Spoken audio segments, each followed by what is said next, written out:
Tidak pakai lama, segera copot PTDH, dan kemudian proses pidana. Kapolres harus mampu menegur anggotanya yang di level polsek. Demikian juga Kapolda harus melakukan langkah tegas terhadap anggota-anggota di bawahnya. Kalau nggak mampu, saya ambil alih. Tindak tegas, tidak pakai lama. Kalau ragu, saya yang ambil alih. Ini poin terpenting dari 11 perintah Kapolri Jenderal Polisi Listio Sigit Prabowo kepada para Kapolda dan Kapolres merespons pemberitaan pelanggaran SOP dan bahkan dugaan tindak pidana yang dilakukan anak buahnya di berbagai daerah. Memangnya Pak polisi-polisi itu berbuat apa sih? Kok sampai Kapolri mengancam akan ambil alih kasus? Ini beberapa catatannya. Pada 13 Oktober, tepat di hari ulang tahun ke-389 Kabupaten Tangerang, tepatnya di kawasan Tiga Raksa, seorang polisi berinisial Brigadir NP terekam kamera men-smackdown mahasiswa, salah satu pendemo hingga terkapar pingsan. Peristiwa itu menjadi perhatian publik setelah diunggah ke Instagram oleh @seputartangsel. Belakangan, polisi mengakui adanya dugaan pelanggaran SOP oleh Brigadir NP.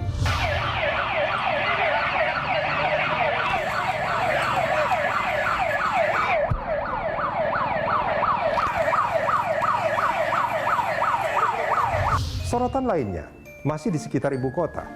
Ada Ajun Inspektur Polisi 2 Monang Perlindungan Ambarita, anggota unit Dalmas Sabara Polres Metro Jakarta Timur, yang diduga melakukan tindakan di luar kewenangannya. Sang polisi terekam kamera memaksa seorang warga menyerahkan telepon selulernya untuk digeledah isinya dengan dalih mencegah tindak pidana.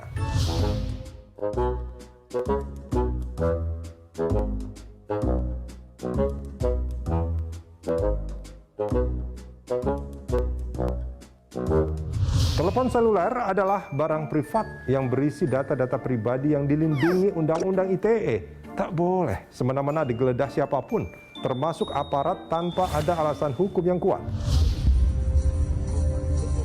Loh, nah baru. Lah, kok nggak berusaha?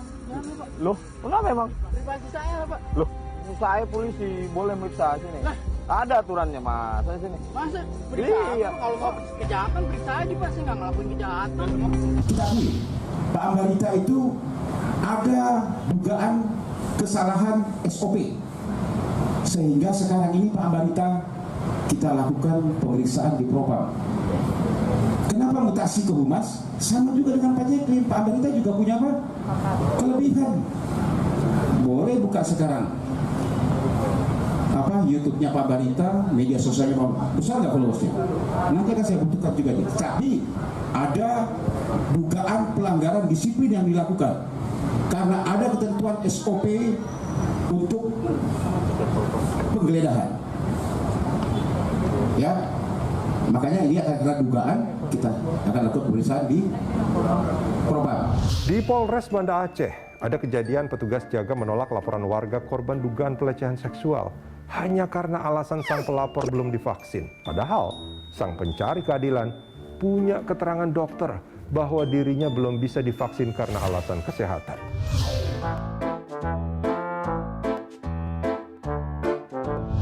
Catatan lain, ini yang sangat tragis, terjadi di Polda Sulawesi Tengah, tepatnya di Polsek Parigi. Ibtu IDGN, begitu inisial sang Kapolsek, yang semestinya mengayomi warganya, justru diduga kuat memperkosa anak tersangka berinisial S.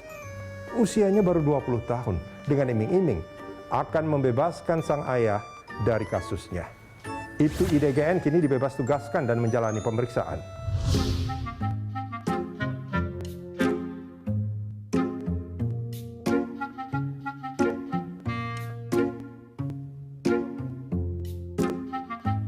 Meyakinkan bahwa saya akan profesional menangani anggota yang salah. Ya, itu yang pertama. Kalau ceritanya, ini kan rekan-rekan harus juga awalnya itu kan sebuah tindak pidana yang dilakukan oleh orang tuanya bertiga, lalu orang tuanya ditahan di situ sampai proses di kejaksaan sudah satu masih ditahan di situ. Sering ketemu sama Kapolsek, akhirnya sering berhubungan dan Kapolsek melakukan kesalahan. Dalam catatan Kontras, sepanjang Juli 2020 sampai September 2021, terjadi 814 kasus kekerasan kriminalisasi, hingga tindakan tidak manusiawi oleh polisi. Dari tadi kok catatannya soal yang buruk-buruk? Tentu saja, banyak hal baik dan prestasi telah ditunjukkan aparat kepolisian kita. Kinerja terbaiknya selama ini telah dipertontonkan dengan sangat apik, terutama saat bekerja keras mengawal pandemi dan membuka sentra-sentra vaksinasi COVID-19. Tapi ya itu tadi, karena nilas titik, rusak susu sekolah. Kita jangan anti kritik terhadap sesuatu yang kemudian itu sifatnya di satu sisi kita anggap itu seperti menyerang Polri.